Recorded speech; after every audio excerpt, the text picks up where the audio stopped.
apa sebetulnya yang menyebabkan ekonomi kita tidak dapat tumbuh mencapai di angka 7% dan mengapa Presiden Jokowi hanya menargetkan berada di 5,7%? Apa saja Bu sebetulnya sentimen-sentimen Bu? Baik Mbak, jadi secara filosofi memang sebetulnya kita berharap ditutup dengan angka di 6-7% ya. Kenapa filosofinya harus 6,7%? Karena ini untuk kompensasi, mengkompensasi di 2020 ekonomi growth kita kan minus 2,1%. Di 2021 hanya 3,7%. Jadi untuk mengembalikan PAT-nya kepada situasi normal sebelum COVID, maka diperlukan pertumbuhan ekonomi yang mengarah di antara angka 6-7%.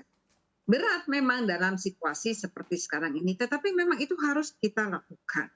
Kemudian pemerintah mungkin karena melihat situasi globalnya menurunkan acuannya menjadi di angka 5,7%.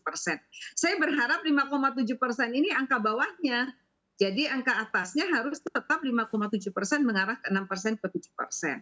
Pasti salah satu yang dilihat oleh pemerintah situasi global yang cenderung kan di dalam kajian moneter IMF World Bank 2023-2024 itu masih dalam kondisi belum pulih sepenuhnya. Walaupun kita lihat sebetulnya Amerika sudah mulai pulih ya, Eropa sudah mulai pulih, tetapi inflasi di Amerika dan Eropa tinggi dan ini akan menekan suku bunga. Dan kalau menekan suku bunga naik, itu investasi itu akan terpengaruh. Jadi itu Mbak Siva, bayangan saya adalah mudah-mudahan nanti tahun depan akan dikoreksi menjadi 5,7% batas bawah, mengarah ke 6%, lebih dari 6%. Berat memang, tetapi itu sesuatu yang harus kita lakukan karena kita tadi ingin mengembalikan PAT-nya, lintasannya ke dalam normal sebelum COVID, mengkompensasi kan kita teknologi makin tumbuh, obsolescence dari resources habis pakainya juga makin, pertumbuhan penduduk makin tinggi, sehingga nanti GDP per kapitanya kan harus catch up dengan apa yang kita dapatkan hari ini.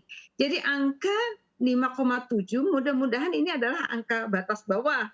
Saya berharap sehingga pemerintah nanti tahun depan akan 2024 kan akan dibicarakan nanti di Agustus, bisa ditaruh pada level yang lebih tinggi. Sementara itu Mbak Sinta.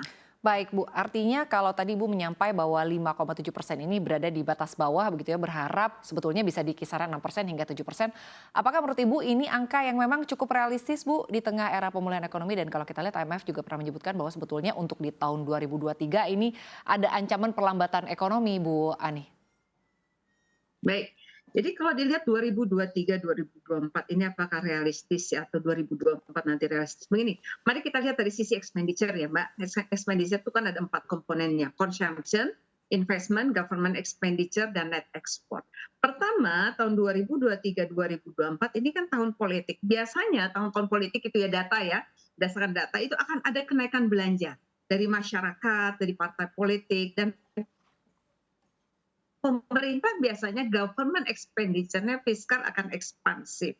Jadi dari sisi komponen consumption dan government expenditure, saya optimis sebetulnya pada situasi politik mau masuk pemilu, itu akan banyak sekali spending di dalam masyarakat yang mempengaruhi C dan mempengaruhi government expenditure. Hanya catatannya memang yang perlu fokus nanti pemerintah di 2 komponen berikutnya adalah investment dan net export. Mengapa catatan itu? Karena investasinya ini kita masih harus hitung dengan banyak hal. Satu, kalau the Fed rate tahun ini masih akan menaikkan suku bunganya, artinya kan Bank Indonesia ada kemungkinan juga akan menyesuaikan suku bunga acuan BI. Kan kita sekarang sudah di 5,75 ya, sehingga nanti akan dinaikkan lagi oleh BI. Implikasinya ini adalah nanti ke suku bunga kredit dan akan ditransmisikan ke investasi begitu. Itu satu. Kedua, yang perlu kita antisipasi adalah dari net export. Kenapa? Karena net export kita ini kan dibayang-bayangi oleh turunnya harga komoditas dunia yang akan menghit ekspor dari sisi nilai volume nilainya. Sementara kita berarti harus mengkompensasi dari volume ekspor yang lebih besar. Nah pertanyaannya pasar mana nih yang bisa kita tap gitu untuk menaikkan volume? Atau policy berikutnya adalah bisakah kita menekan impor kita? Karena ada kecenderungan ketika economic growth-nya Indonesia naik, impor kita naik. Contoh begini, yang bisa kita lakukan salah satunya. Saya membaca data, misalnya impor kita dari Cina itu kan paling besar tuh, sekitar 34% dari total impor kita. Itu adalah barang-barang elektronik, alat rumah tangga, misalkan alat-alat kesehatan, masker, buah-buahan. Nah, bisa nggak ini kita gantikan dengan domestic production, produksi domestik? Buah-buahan kita atau masker dari kita produksi sendiri. Sehingga kita bisa meningkat impor. Kalau ekspornya tadi terkendala atau dipengaruhi oleh harga komoditas yang cenderung turun dan volumenya tidak bisa catch up untuk trade off turunnya harga, maka impornya harus bisa kita kendalikan. Sehingga net ekspornya bisa mendapat tetap positif surplus neraca perdagangan kita. Investasi tadi bagaimana pemerintah Baik. kemudian punya insentif lain untuk mengimbangi suku bunga. Nah itu Mbak, jadi kalau itu bisa kita lakukan mungkin saya berharap 5,7%, saya berharap itu di angka minimum yang harusnya bisa dicapai pemerintah.